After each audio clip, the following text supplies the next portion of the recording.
Nagtitrending to sa TikTok, kaya naman napabili ko ng marami. Tingnan nyo, may isa, dalawa, tatlo, apat. Tapos 5 piraso na mga kapatid yung binili ko para syempre sulit. Alam nyo, ito yung binabalatan na nagtitrending dito sa TikTok na, gamis ba to? Ang tawag dito ay Fruit Mix Flavor Fudge. So yan mga kapatid. So titikman natin siya mga kapatid. So ito, ang flavor nito ay green Grapes, apple. Green grape flavor Grapes. gamis. So, ayan mga kapatid. So, ayan mga kapatid. Tignan nyo ha. So, ito yung itsura niya. So, kukurutin nyo lang daw to sa pinakaibabaw niya. Ayan o. Itong pinakaibabaw. Tignan nyo ha. Parang wala siyang laman sa loob.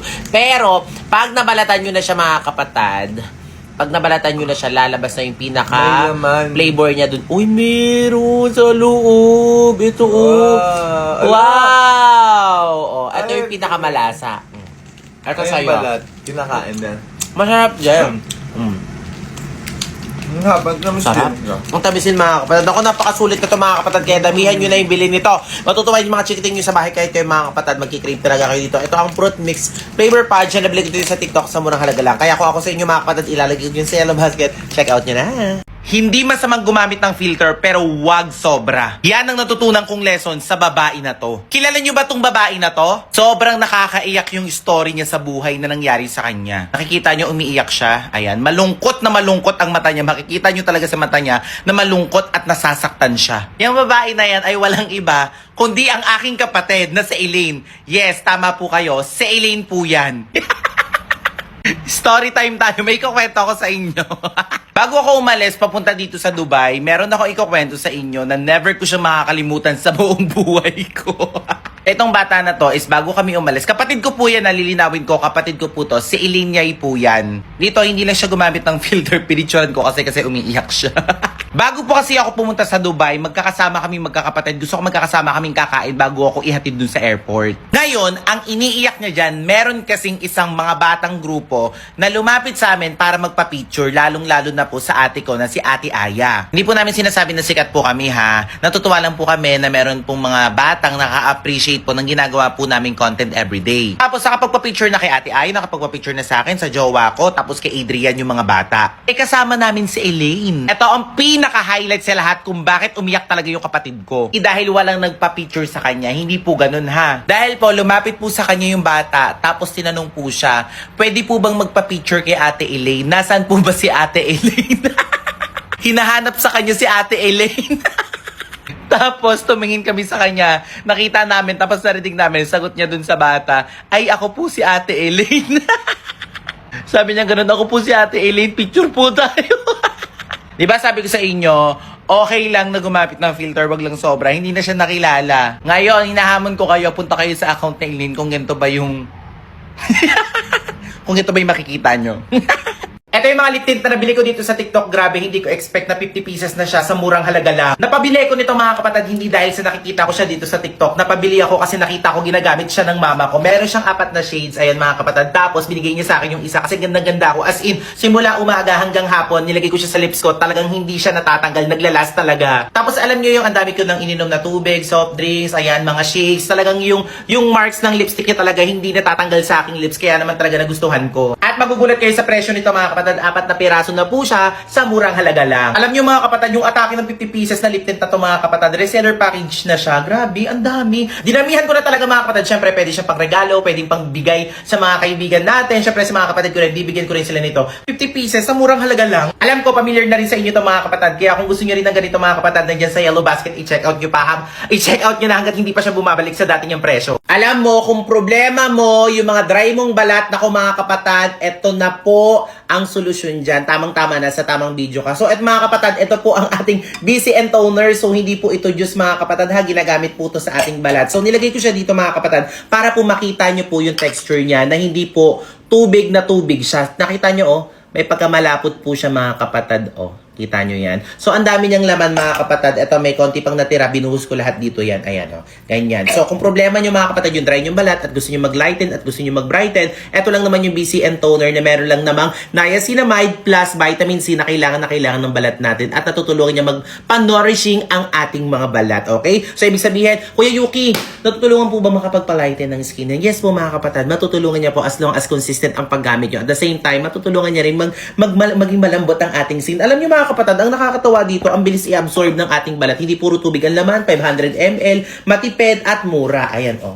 So, pwedeng gamitin sa mukha ito mga kapatid ha. Ilalagay nyo lang siya sa cotton nyo. Sa cotton, tapos ipahid nyo sa mukha nyo. Tapos pwede rin siyang gamitin as your makeup remover. Okay? So, kung gusto nyo rin ng ganito mga kapatid, sa murang halaga lang, hanggat mura pa siya, hindi pa nagtataas ang presyo, ilalagay ko po dyan sa yellow basket. I-check out nyo na. Kimi ay, hindi daw totoong ginagaya mo yung mga tunog ng mga hayop, mga sounds lang daw yun, hindi daw yun live, hindi mo daw talaga talent yun. Eh, di ba talent mo naman talaga yun? Totoo yun. O sige, sampulan mo sila. Eto, request ko na lang siguro to ha.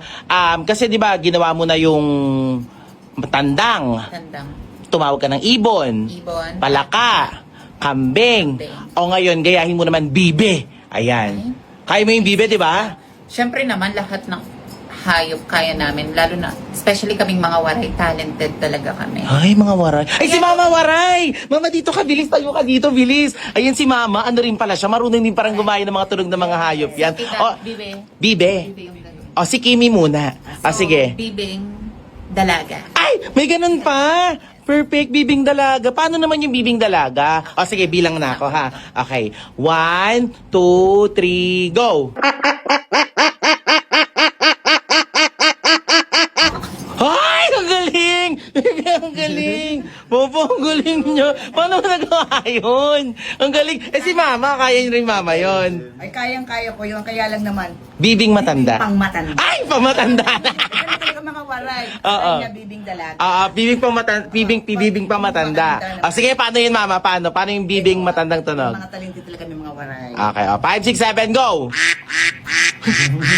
Hello? Wala, ang galing! Mama, ang galing mo! Hello, baby, nakaliwa ko. Grabe, napakagaling. Eh, meron pa. Siyempre, hindi pwedeng mawala yung bibing bata. Bata. Baby pa na bibe, yung kakapanganak lang. Kaya mo? Kaya. Ay, kaya din niya. Sige nga, 5, 6, 7, go!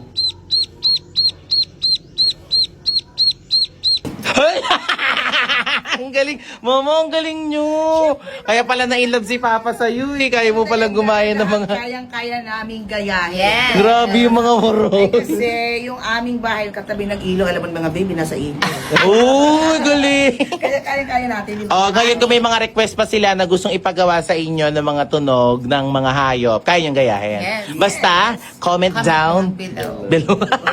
Grabe, ang sarap talaga maghilamos. Kakatapos ko lang maghilamos gamit tong Dr. Lan ng Salicylic Gentle and Clean Facial Cleansing Milk. Alam nyo mga kapatid, ito lang yung ginamit ko. Hindi naman na ito lang. Ibig sabihin, isa to sa mga ginamit ko na mga facial wash mga kapatid na hindi po mahapdi sa balat. Kasi ibang facial wash, once na ginagamit ko siya sa aking skin, is mahapdi siya. So ito hindi mga kapatid. Kaya kung prone po kayo sa mga acne mga kapatid, kung problema nyo po yung mga acne nyo, yon mga kapatid, suwak na suwak po sa inyo to. Okay? So pwede nyo pong gamitin to. Kasi nga po meron siyang salicylic acid, deep cleaning, improved skin texture, tapos amino acids, maintain the skin acid-based balance. So, ayun mga kapatid, syempre after nating maghilamos, gamit to, syempre gagamit tayo ngayon ng toner. Nasaan na ba ang ating bulak, baby? Ito. So, ayan. So, gamitan natin siya ng ating toner. Alam nyo mga kapatid, isa to rin sa mga toner na ginagamit ko na hindi rin siya mahapdi sa balat. So, para kasi sa akin, pag hindi siya mahapdi sa balat, so safe yung balat ko. So, para sa akin, pwede siya sa mga sensitive ang skin. Pwede siya sensitive ang skin, diba?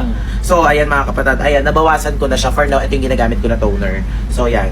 Lagay lang natin siya, magtap-tap lang tayo dyan. Siyempre, once na nagpahit tayo sa mukha natin mga kapatid, wag naman yung igaganon nyo. Siyempre, kailangan may care pa rin ang paggamit natin sa face natin. Ayan. O, ayan. So, ayan. Ayan. So, ayan mga kapatid, ito kasi talaga is para talaga siya sa acne. Ayan. So, para siya sa mga acne natin mga kapatid. So, natutulungan niyang mabawasan ang ating mga active na mga acne sa ating face. Kaya kung gusto mo mag-glow up, ngayong 2026 na mga kapatid, huwag ka na magpahuli. So, ayan, nabili ko siya dito mga kapatid ng dalawa na siya. So, ito mga kapatid ha. So, pwede siyang bili ng dalawa na. Kaya kung gusto nyo rin ng ganito mga kapatid, huwag na kayong magpahuli. Sumisikat mo ngayon sa TikTok, ilalagay ko dyan sa yellow basket sa murang halaga lang. I-check out nyo na.